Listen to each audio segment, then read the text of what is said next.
I spent 34 years watching liars for a living. Professional assessment of dangerous men. Studied faces the way a doctor reads an X-ray. My son robbed me blind at 87. Not a stranger. Not a scam from a foreign telephone number. My eldest. The one I trusted most specifically because he was mine. $47,000 over 3 years. He did it carefully, which tells you something about how well I raised him. I want to tell you something about what happens to your judgment after 70. Not what happens to your body. Not your memory. Your judgment. The specific faculty that kept you safe for the previous 50 years. Because something happens to it that nobody warned me about, and I spent my entire working life in a building full of people whose one profession was reading other people wrong. I am 96 years old. I have outlived my wife, 2 brothers, 1 sister, and a son. Different son, not Ciarán, which is its own thing entirely. I live alone in Cabra. I still make my own breakfast.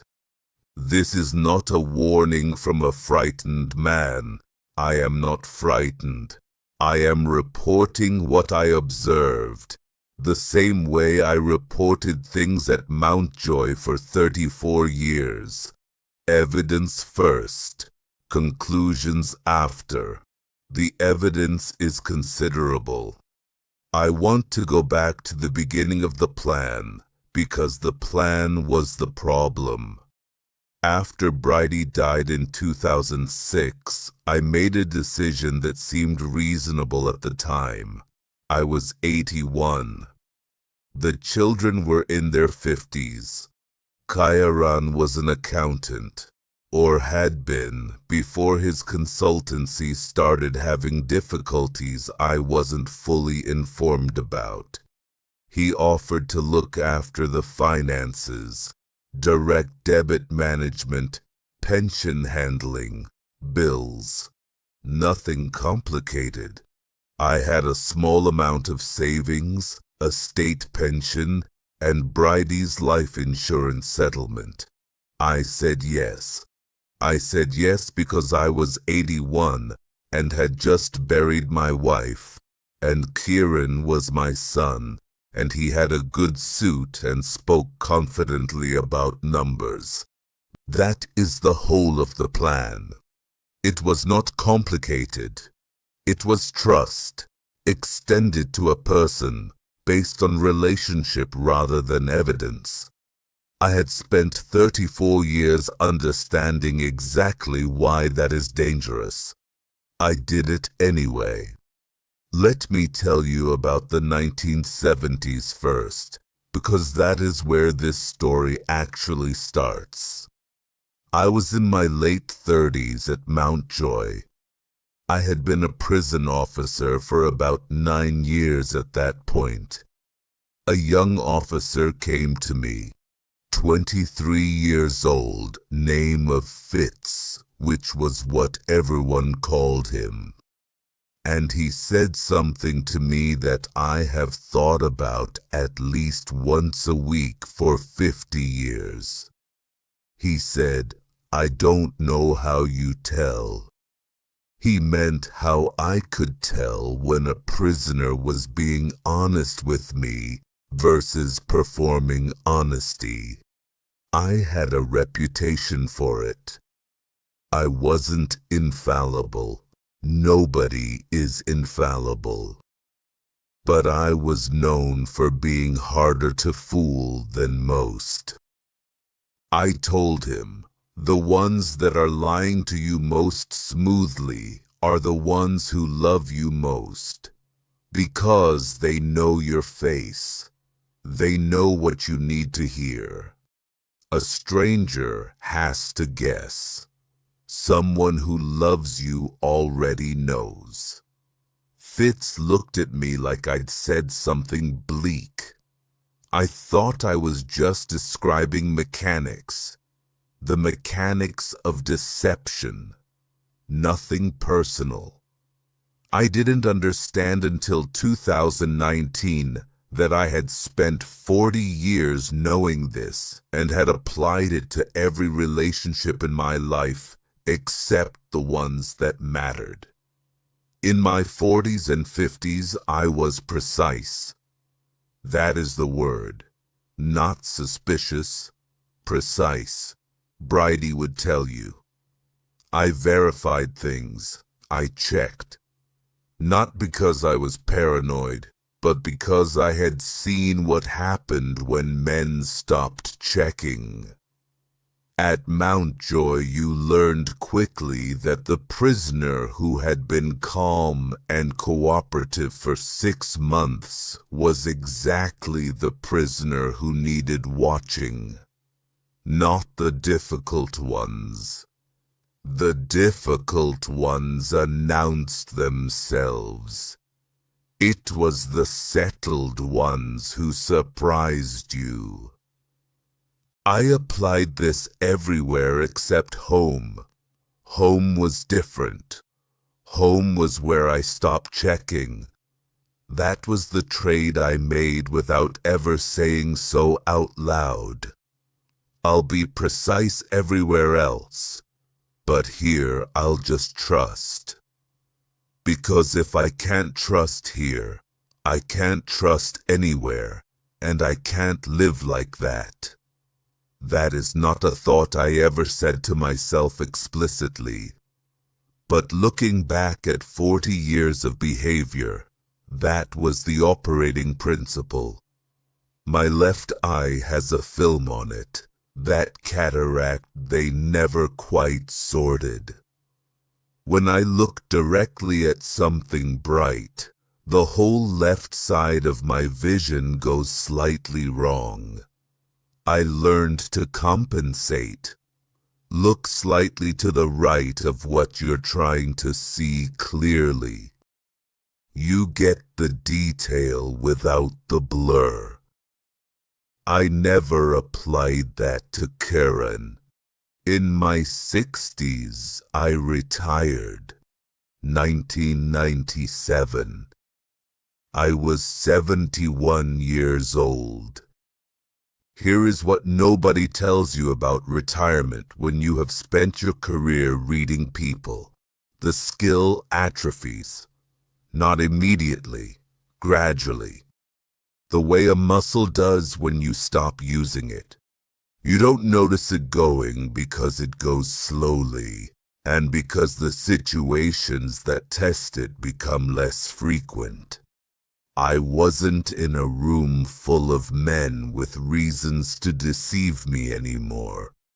I was in Cabra in a house with Bridie, making tea. By the time I was 75, I had been retired for 4 years. My judgment, the professional, daily use, calibrated judgment, was softer than it had ever been in my adult life. I didn't know that. There is no instrument for measuring it. You only find out the judgment is gone when something gets through it. At 75, I thought I was still the same man who had spent 34 years reading liars. I was not. I was a retired man who used to do that. Some of you are 65 or 70 right now, and you are thinking, not me. I'm still sharp. I know people. Maybe. But you haven't tested it recently. Not really. Not in conditions that matter. A muscle you haven't loaded in 4 years is not the same muscle. What happened with Ciarán, I will tell you plainly. The solicitor's letter arrived on a Thursday morning in February 2019. I remember because I had been having a problem with the boiler and was waiting for a man to come and look at it. The letter was from a creditor's firm I'd never heard of. It referenced an account in my name with an address I didn't recognize, in arrears by $3,200. I squinted at it with both eyes, the bad one and the good one. I called Ciarán. He answered on the second ring, which is something I noted afterward. A man who answers on the second ring has been expecting your call. A man who is genuinely surprised takes longer. His voice was level. He said there must be an administrative error. He said he would look into it. I am going to pause here and tell you something precise. I knew. Within 30 seconds of that conversation, not the full extent of it. I didn't know the figure, didn't know the 3 years, didn't know the $47,000 yet. But the old thing came back, the thing I thought had retired with me. Some remnant of 34 years of standing in rooms with dangerous men. I knew. And I sat with that knowing for 4 days before I did anything, which tells you something about what love does to judgment. The full picture took 6 weeks to establish. A solicitor, not Ciarán's, went through everything. The money had gone out in amounts small enough not to trigger anything. 38 separate transactions over 31 months. He had been methodical. I had taught him that precision means something. He had learned. $47,000, most of Bridie's life insurance settlement, most of what I had been keeping for later, for the practical matters that come later. Ciarán came to the house in March 2019. He sat across from me at the kitchen table where I had sat with him for 60 years. He said he had meant to pay it back. He had believed each time that the business was about to turn, that the next quarter would fix it. I believed he believed that.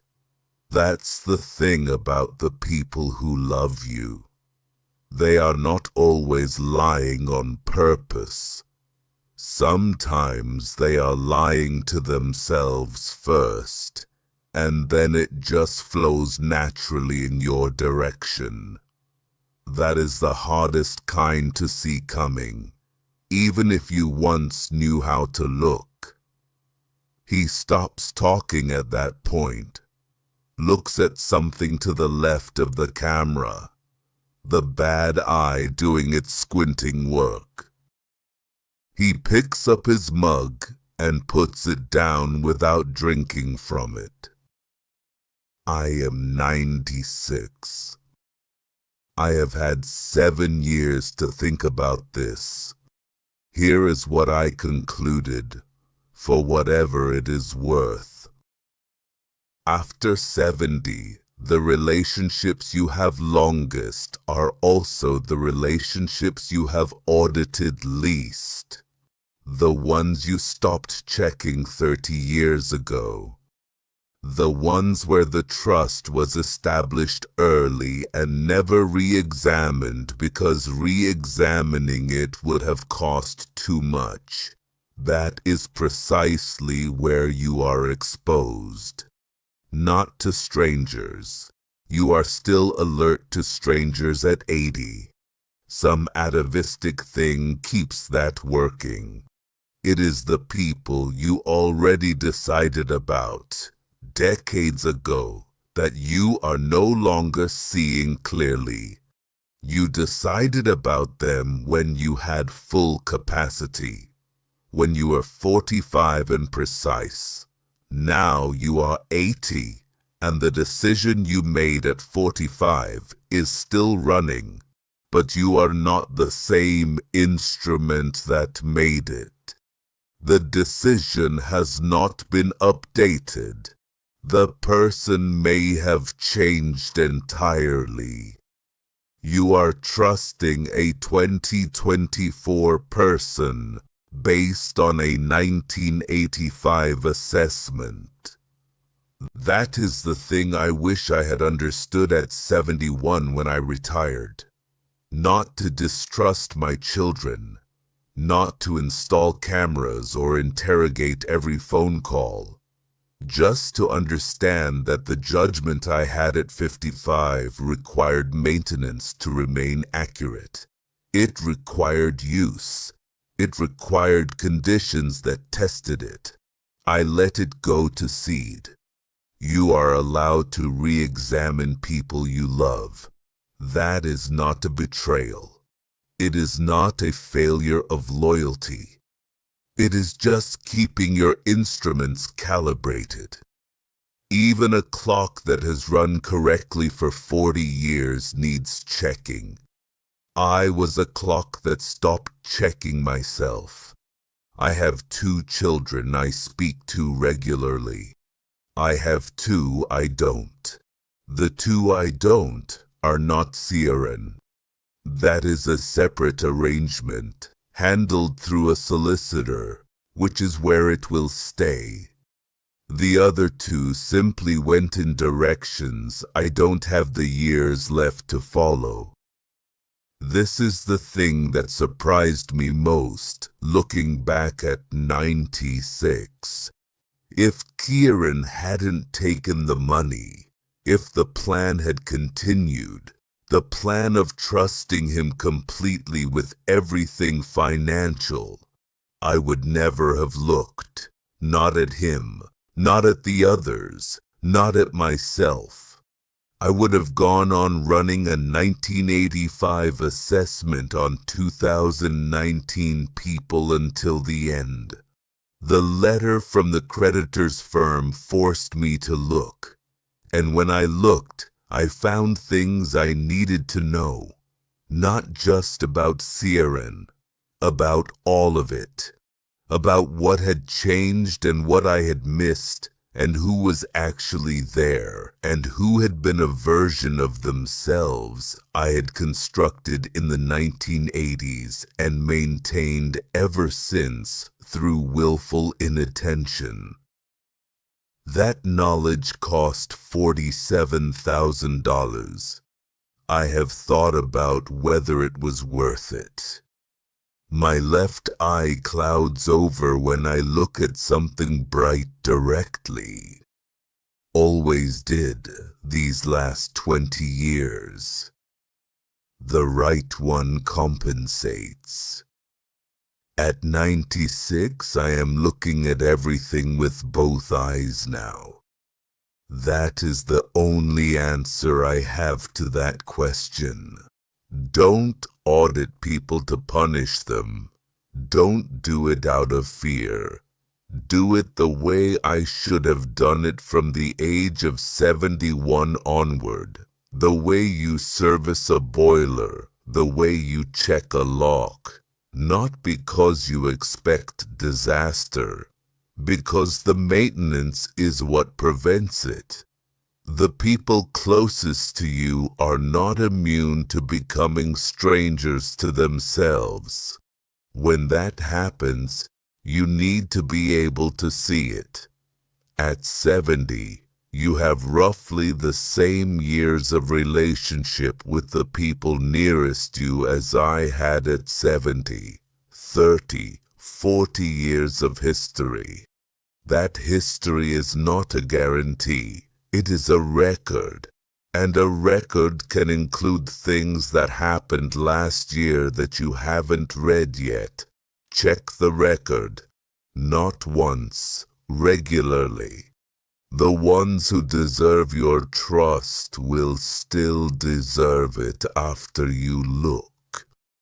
The ones who don't, You already know what I found out.